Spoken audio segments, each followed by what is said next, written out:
Okay? Good morning, Kahal Kadosh, Beruchim Abaim. Good morning, Beruchim Abaim to everyone. Today, Tuesday, the 27th day of Tammuz, corresponding to the 26th day of July.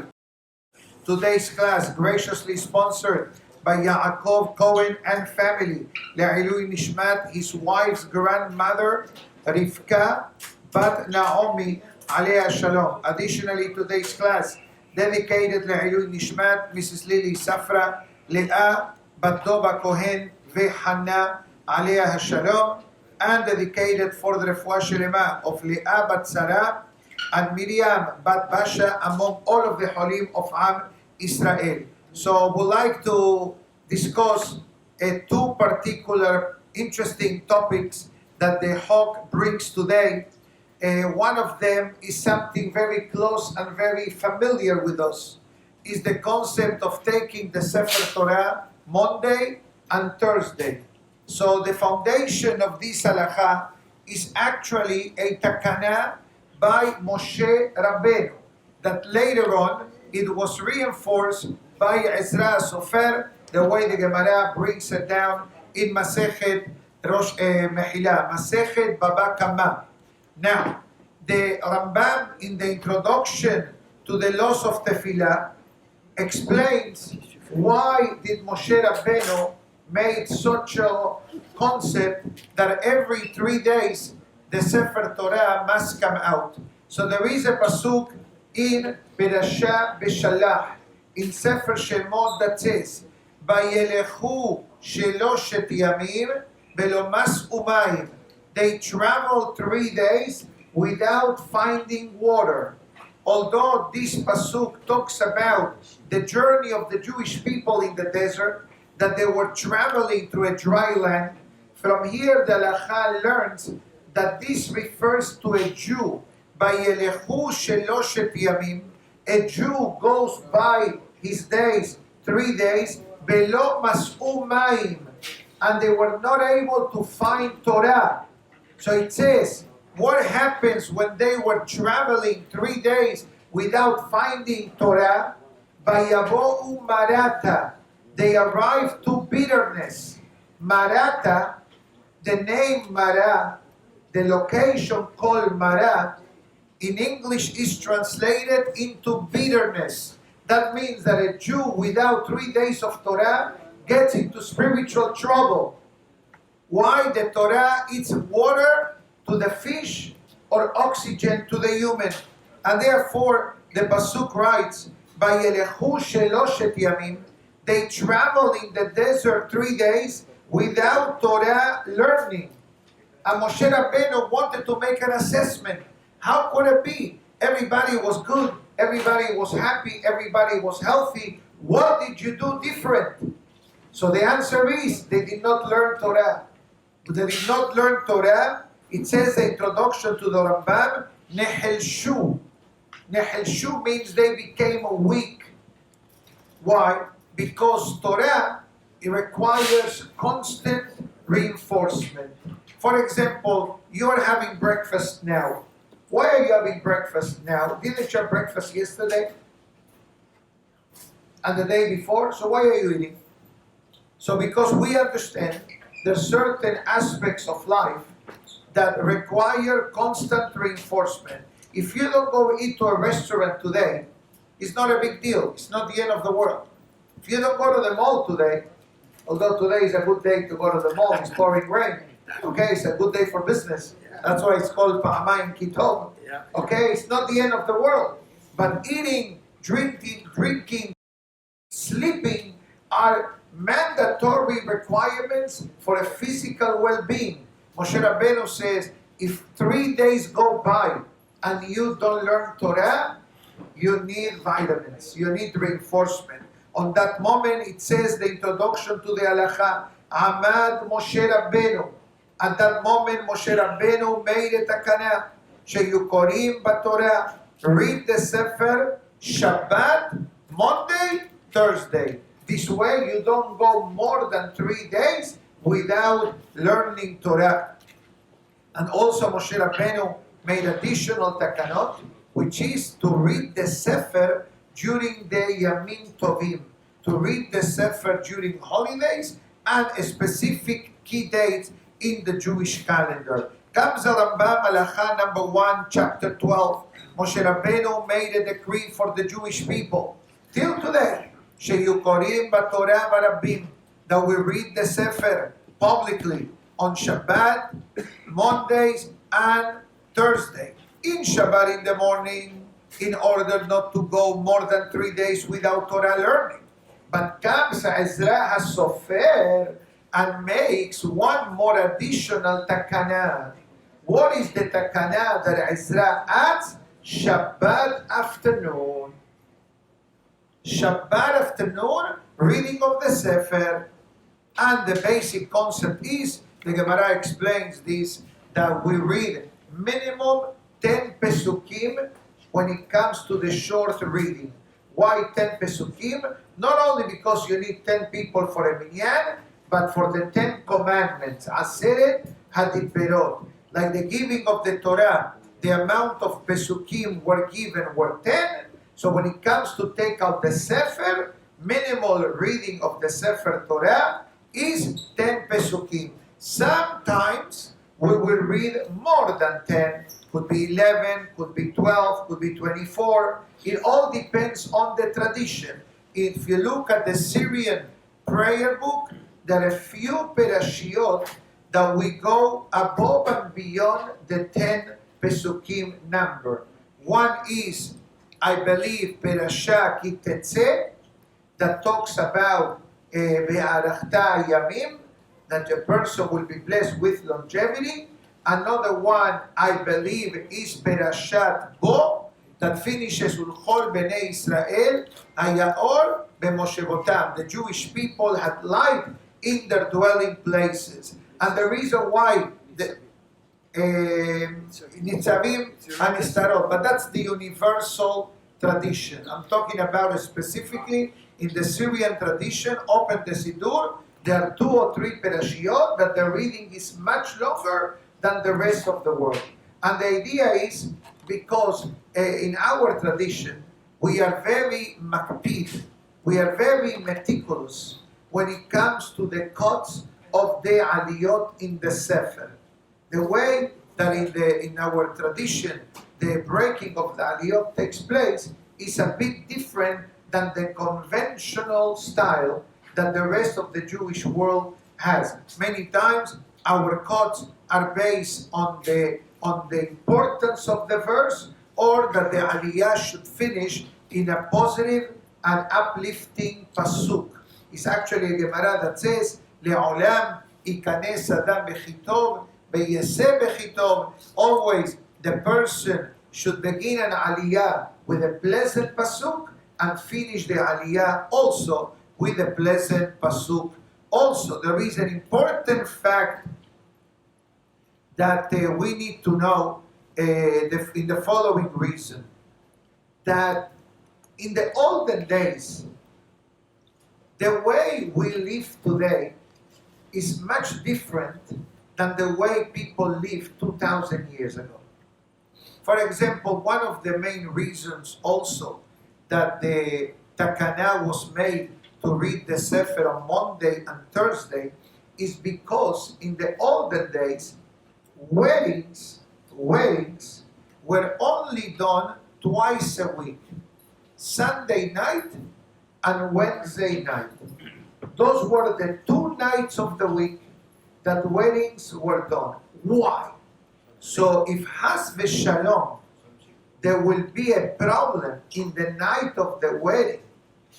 What problem are we talking about? The Gemara says it in a very clean language. Petah patuach masati. I found the door open. What does it mean?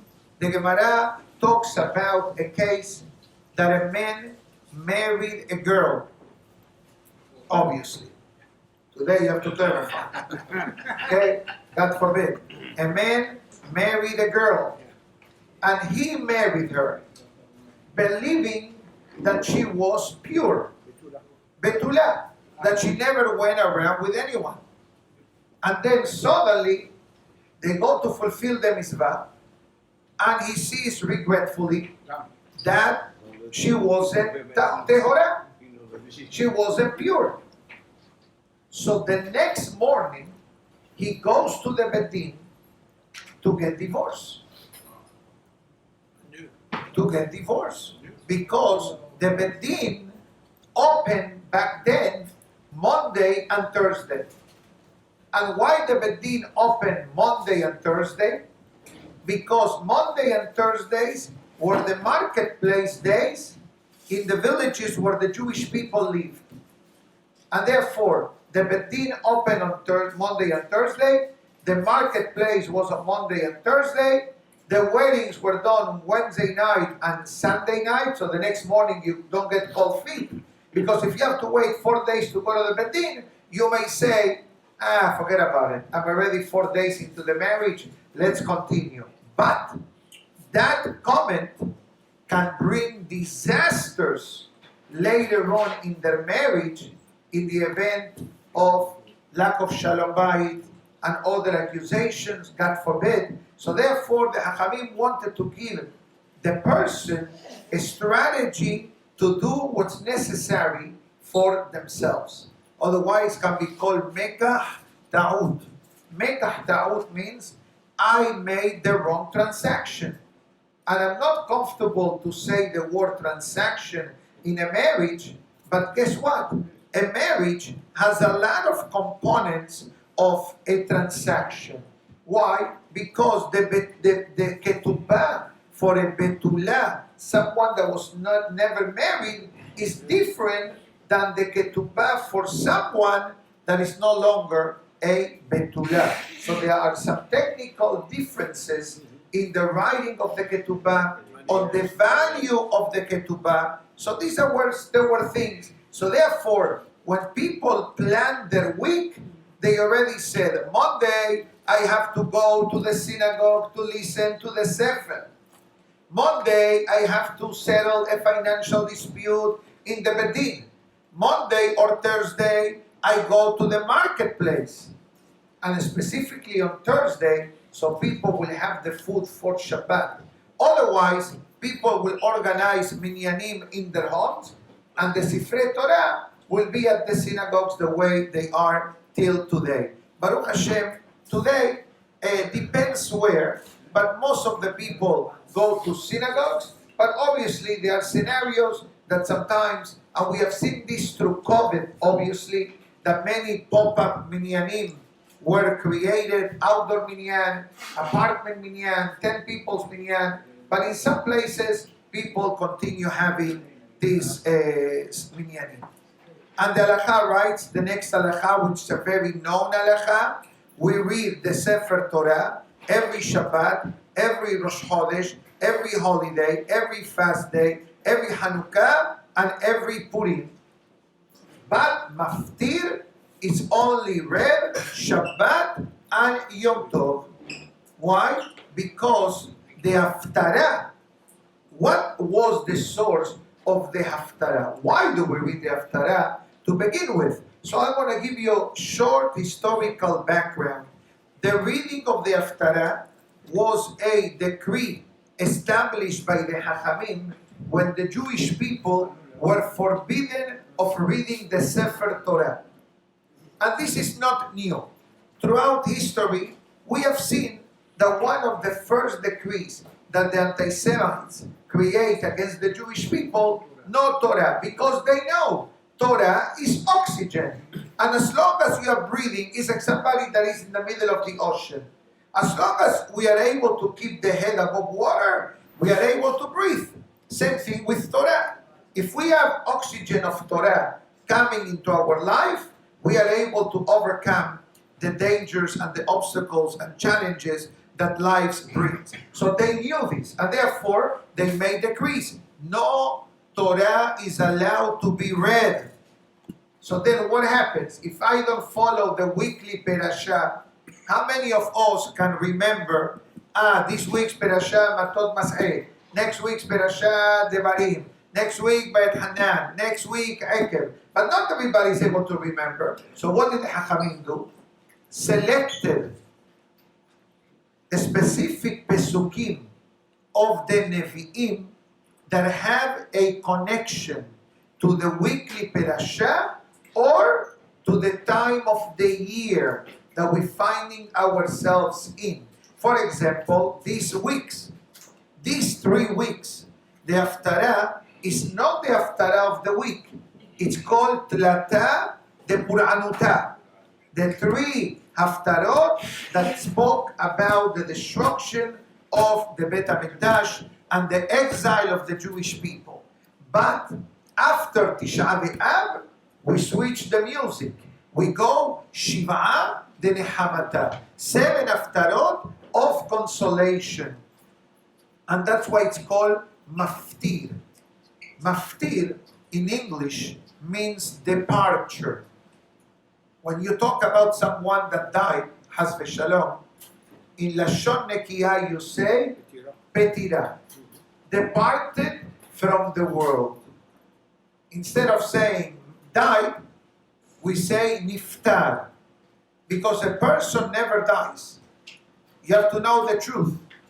The death is only a physical procedure, transaction between the life of the physical combination between the body and the soul, and the separation between the guf and the neshama.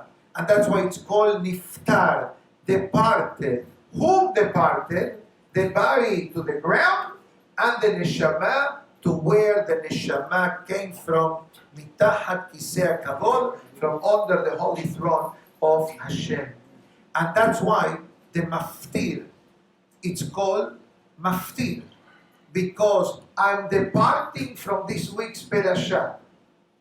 And that's why it's called haftarah, the departure reading. But to read the haftarah without any contact with the parasha will not be appropriate neither. For many centuries, there was never such a thing as maftir. You have to understand that. Maftir was added once the haftarah was added to the reading of the Sefer. For a certain period, parasha finished with mashlim, hazak ubaruch, musaf, next. Then there was no Torah reading. So then we did only haftarah reading. But haftarah reading without the Torah, it's like, it doesn't match. So Hachamim added one aliyah called the maftir, and the maftir is always connected to the reading of the haftarah. Now, why don't we do haftarah every time we take out the Sefer? Short answer, 2 words. Tirha de Sibura. On Shabbat, I'll explain. On Shabbat and holidays that people don't travel and they don't go to work and they only have what to do is come to the synagogue, pray, learn, eat, rest. So you can afford 10 more minutes at the synagogue and listen to the haftarah. But during the weekdays that people are traveling and are rushing and carpool and going to school and going to work and going back home, these 10 minutes were considered extra, and many times it will affect the people. So therefore, Hachamim say, let's make a deal. No haftarot during the weekdays, haftarah only Shabbat and Yom Tov, that you not do anything else. Very powerful concept, and obviously there is one exception to the Ta'anit, that only the day of Tisha B'Av we have haftarah. Why we have haftarah on Tisha B'Av? Not only because of the essence of the day, but on Tisha B'Av you're not supposed to go to work. You're not supposed to go to work. In Purim neither. But Purim we have so many things. I don't need a haftarah. I have Megillat Esther. 9 chapters I have. Long. 30, 40 minutes. Depends who the reader is. Okay? Now, but Tisha B'Av, that we're not supposed to go to work, so stay in the synagogue. What are you going to do in Tisha B'Av? You have to come, you have to pray, you can learn only matters related to Tisha B'Av, So therefore we have Aftara on the day of Tisha B'Av. Beautiful, I think very enlightening to know why we do the things that we do. Just to clarify about the marriage example that I brought before, today, Lema'aseh, the only night that there is a problem to get married is Mosa'e Shabbat, Saturday night. Especially during the summer. It's a very problematic marriage because it's late and you don't want, God forbid, that because of a marriage that someone will come and desecrate the Shabbat.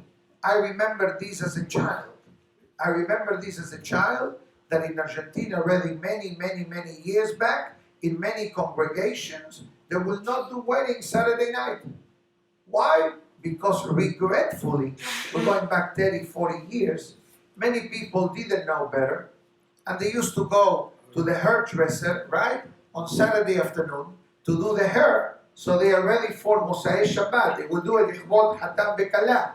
And that's why the Lacha talks very strongly about it, of not getting married on Mosa'e Shabbat. Although halachically it's permissible, but I think that in the normal religious observant circles, no one gets married on Mosa'e Shabbat. But the remaining nights of the week, we are allowed to, because today the Bet Din doesn't have a specific weekday hours, Monday or Thursday. No, the Bet Din opens every day, and if necessary, the Bet Din will open if, God forbid, the need arises, especially when a marriage was done believing that the person was betula, so to speak, and she was not. And in the concept of marriage, there is such a concept of mekah ta'ud. I made a mistake, especially when it comes to addiction, drugs, and other matters which unfortunately they pop up immediately after a marriage took place, but obviously no one, and I say this openly looking straight at the camera, can derive practical halachot in the cases that I just described. My mission is here to create an awareness of how the world of Torah and halacha covers a lot of bases. Not just we decided to take out the Torah Monday and Thursday. There is a reason why we take it. So I hope that this is clear. The next, yeah, but that's already Shabbat and Yom Tov, it's fine. Now, Kippur is because of the Ne'ilah also. Now, the next message of today is a complete different message altogether. It's about money. Money. Who doesn't like money? Some people love money. Some people get desperate for money. And some people like money to have a peace of mind to serve God properly. Okay? So now, the Musar of today is going to give us a formula of how to make money. Has nothing to do with investing anywhere. If you want to invest, you talk to me. I give you beautiful options to invest in the synagogue. That's your best investment. Believe me, I have a couple of good things coming up. I have 2 memorial boards. I have a mega size 2 modims in the main synagogue coming up. Yeah, talk to me after. We'll take care of you. Beautiful. Anyways, I'm working on the prices because everything went up. Even the breakfast went up. Coffee went up. Water went up. Gasoline went up. Aliyot, they still the same. You see how we have the economy? I don't increase the Sefer Torah raffle ticket. I don't increase the memorial board, at least the current one that we have. We only have 10 plaques, so don't tell me that I didn't tell you. Okay, in a more serious note, chapter 144, the secret of wealth. How can a person become wealthy? So I'm sure that everyone knows the answer, but this is the breakfast of today from Perashat Matot, Tuesday, Sefer Hasidim, chapter 144. There is a pasuk in the Torah that says, Lo tenasun et Hashem Elokechem. Don't test God. Don't challenge God. What does it mean? You cannot say to God, God, I came to pray today to the minyan, with the minyan. What are you going to do for me today? Okay? The pasuk says, Lo tenasun. But there is one pasuk that says completely the opposite. And the only reason why we're going to speak about this pasuk is because this pasuk was said by God. Exactly. Comes the pasuk and it says, Heviu et kol ha'ma'aser el bet ha'osar. Bring your tenth of your net income to the Bet HaMikdash. Ubhanuni na bezot amar Hashem tzevakot. God says, test me. Baharikoti lachem beracha ad beli dai. Prove me, and I will bring and I will shower. Baharikoti, it's not bring, it's like more than shower. I will spill on you beracha to the point that you are going to say, God, please, stop. I have nowhere to put it. I don't know what to do with the money. It's like the mega, what's Lottery, 6 million. 600 million. how much? 660 No, million. 850. 850. No, that was 2 days ago, 660. You're sleeping, man. 850. Okay. That was yesterday. Okay, if you buy a ticket, let me know. I'm not going to buy a ticket. Too much. Too much. Too dangerous. You're allowed to buy one. Only one. Only one. If you buy more than one, that's it. Your emunah went down the drain. You need one ticket to win. Buy one. If you want me to keep it for you, I put it on the safe in the bank, and that's it. Anyways, Put the money in the bank, not a ticket. no, you have to keep it. One thing the experts tell you: make a copy of the ticket and keep it in a safe place. Right, and don't tell anybody. Rule number one: don't tell anyone. Take a picture. You have to set up yourself with a team of advisors. They also need a piece of the action, obviously, and be ready to pay 50% taxes. But okay, I think with 400 you can handle it. Maybe it's too much for you. You're gonna get. They give you an allowance. Beautiful. Anyways, so it says, Gadol afrashat ma'aser. Comes the Gemara and it says, did you hear to this pasuk that God says, test me.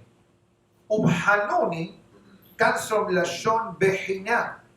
In Hebrew, when the teacher says, tomorrow you'll have a test, what they say, Mahar yesh behina. Tomorrow you have a test. That's exactly what the pasuk says. I didn't say Tesla. I said test. If you want Tesla, buy a Kolel ticket. Now, Mikol HaDevarim, from all of the above, Oto Ma'aser, Kam Sefer Hasidim and it says, this separation of the 10% is the concept of to give to the needy, Mikol Kesef, from all the money that the person will earn. For example, if it's you rented a property, you deduct all your expenses from the take home, you know how much ma'aser you have to give. I will clarify that the giving of the 10%, it's the minimum amount suggested. The pasuk actually says, aser te'aser, double, 20%. There are people I know that give 20% of the net, and they have an unbelievable beracha. More than 20, you're not allowed to, unless your success is so great that giving more than 20%, it will not affect you.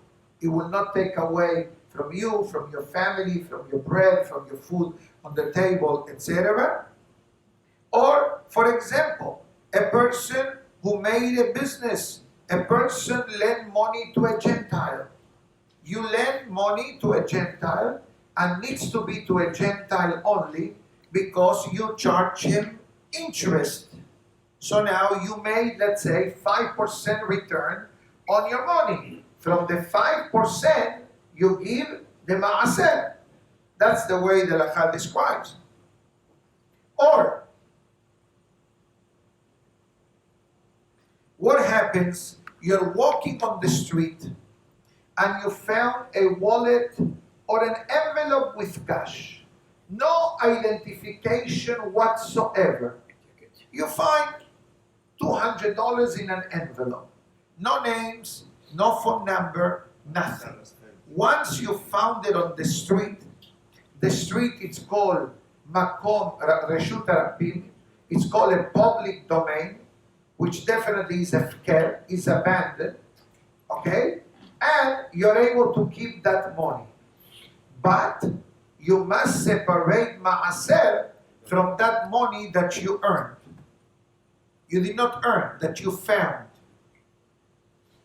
The difference between finding and earning is that in earnings, you deduct all your expenses.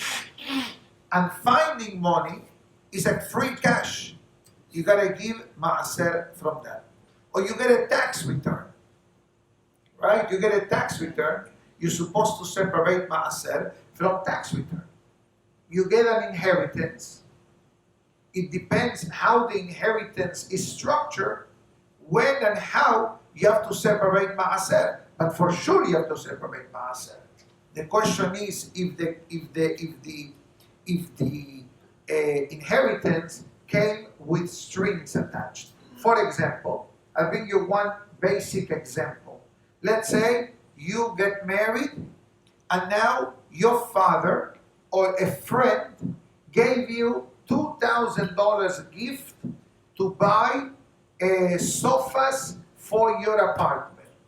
Because that money is earmarked for sofas, as long as you use the money for furniture in the home, you don't have to give maaser from that money. But let's say you only spend $1,700 because you got a coupon and you got a discount and you have in your packet $300, only separate maaser from the $300. But let's say your father gave you or your friend gave you $2,000 and you spend the $2,000 or more, obviously there is no maaser required because you were given the money for a specific goal and a specific purpose that you fulfilled it. It was by something from the home. Could be furniture, could be appliances, whatever it may be. Obviously, every scenario has its own peculiarity and the situation of the person. But I'm only giving the Kahal Kadosh a global understanding in order to see how delicate is the topic of Maaser. He brings one more case and he brings different pasuk and it says the concept of beracha that comes to the person. And then at the end comes Sefer Hasidim and it says something that we discussed 2-3 months ago. It says many times people don't give the maaser. They keep it to themselves. And what happens? God sometimes says to the person, I am your partner in your business. I'm not asking you much. What I'm asking you, 10%. Can you imagine you have a partner who only wants 10% of your business? And net, and doesn't ask for time off, doesn't ask for his salary, doesn't ask for nothing. But the person always procrastinates and always finds reasons why not to give it. So you know what God says? Okay, you want so much the 10%, so I let you keep the 10, I'll take away the 90. People don't understand this. And he brings a proof from the Torah. Listen what the pasuk says. The pasuk writes in Perashat Naso, באיש את קדשיו לא יהיו. A person that keeps the money that is kodesh, because maaser is holy. It's not yours. Maaser has kedusha. Says the Gemara in Berachot, באיש את קדשיו, a person that keeps to themselves what they're supposed to give to the kodesh, lo yihye. He's able to keep the 10%, but he's going to lose the 90%. How long do you have to do that? You should give the maaser. I'll give you a few answers. The faster you give it, the faster the beracha comes. That's beracha, answer number one. Answer number two, within the year. Within the year. Within the year. So the 10% kosher is the 90%. Yes, That's what it does. in a way. So, again, the topic of, and there are books written about the topic of maaser, and let's not confuse tzedakah and maaser. Tzedakah is the charity that we give. Maaser is based on income. Now, there are a lot of questions, but why so much emphasis does the Torah in such an important topic? Because Adam Karov es el mamono, the Gemara says. People and money have an interesting relationship. In other words, a lot of times, what the Gemara writes in Arubin, there are three ways of noticing a person: in their anger management, in the drinking habits, and in the financial matters. If a person truly understands that the success and the beracha comes directly from HaKadosh Baruch Hu, I'm going to make sure that my silent partner is happy. And that's why I personally make a condition, okay, that a person can deduct from the maaser, for example, the aliyot. The aliyot from the Sefer Torah, certain things you can't separate from maaser. Let's say if you sponsor a breakfast, you cannot really dedicate, how do you call this, deducted from the maaser, because there is no money in the breakfast. When somebody sponsors the breakfast, the synagogue doesn't gain anything. The synagogue actually loses, if you want to know the truth. What does that mean, loses? We barely cover the expense of food, plus the paper goods, plus all the extras, plus the workers, plus coffee, tea. So we do it as a service. We're not here to kill people, God forbid. Okay?